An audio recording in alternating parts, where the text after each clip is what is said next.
ये चुनाव 84 में होखे वाला रहे, मगर ये चुनाव काहे 82 में कल गई बा? काहे कि ये देश में नेकपा एमाले मजबूत पार्टी बा। नेकपा एमाले पार्टी के कैसे सकाब कल जाए कह के देशी विदेशी षड्यंत्र भाई, और विदेशी षड्यंत्र के तहत अमेरिका बहुत बड़का रणनीति चाल चलल। काहे कि नेकपा एमाले देश के विकास प्रेमी पार्टी बा और सब दिन देश के जनता के भलो करे खातिर उ जब जब सरकार में गई तब तब उ सिर्फ विकास के ही बात कैलक। रउआ लगन देखबे कहीं देश में वृद्धा भत्ता लागू करे वाला नेकपा एमाले ह, विधवा भत्ता लागू करे वाला नेकपा एमाले ह। देश के हर एक पालिका में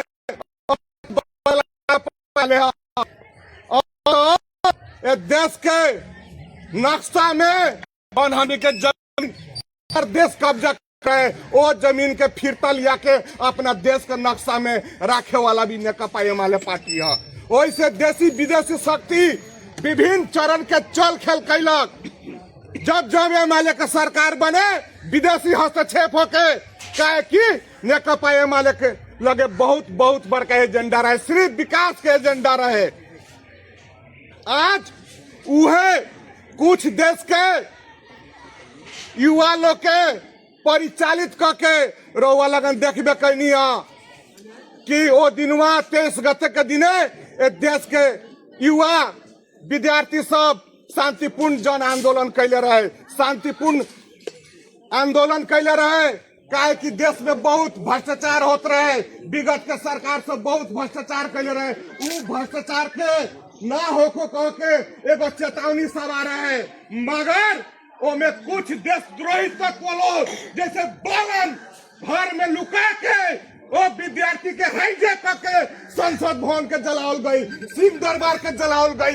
वैसन हत्यारा पार्टी के, वैसन हत्यारा व्यक्ति के हमनी के देश के जनता कभी भी स्वीकार न करी। काहे कि देश जराव में और विध्वंस करे में और केहू के हाथ नहीं के, उ सिर्फ बालन के हाथ बा। ई बालन दोषी बा, उनकरा बिहान के दिन में जवाब देव के पड़ी। वैसे रउआ लगे जानकारी पार्टी नेकपा एमाले उनकरा के जिताई लगन। वही संदर्भ में नेकपा एमाले एक सक्षम युवा उम्मीदवार के यह परसा क्षेत्र नंबर 3 में टिकट दिलक। हमने के कमरेड रुपेश पांडे जी के वहाँ के इतिहास बा, कम से कम वहाँ के 3-4 बरस से सामाजिक क्षेत्र में प्रत्येक वार्ड में प्रत्येक गांव घूम के यहाँ के समस्या वस्तु स्थिति बुझनी कि कैसे परिवर्तन हम कर सकतानी कह के वहाँ के बहुत सोच समझ के अपन विवेक पुरिया के नेकपा एमाले सूर्य छाप से वहाँ के उम्मीदवारी देतानी देले बानी कि बिहान हम जीत के जाए तो यहाँ बहुत बेरोजगारी समस्या बा, बाटो घाटों के समस्या बा।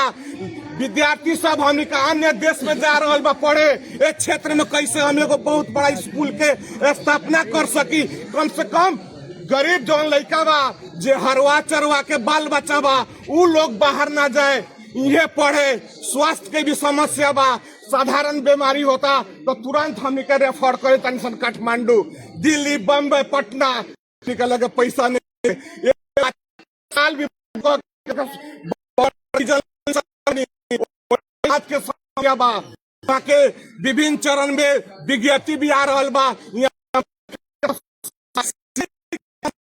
उ सब हल करे वहाँ के एगो ठोस योजना के करे के जौन वहाँ के अभियान चले बानी। ओ अभियान में रउआ लगन कम से कम एक बार वहाँ के अपन अमूल्य मत देके एक बार विजय बनाई। वहाँ के सपना साकार करे के बा, रउआ लगन के अपन भविष्य बनाओ के बा, बाल बच्चा के भविष्य देखे के बा, तो कम से कम हमनी के रुपेश पांडे जी के हमनी के एक बार जिता के दिखावे के पड़ा। ये कहत समय भी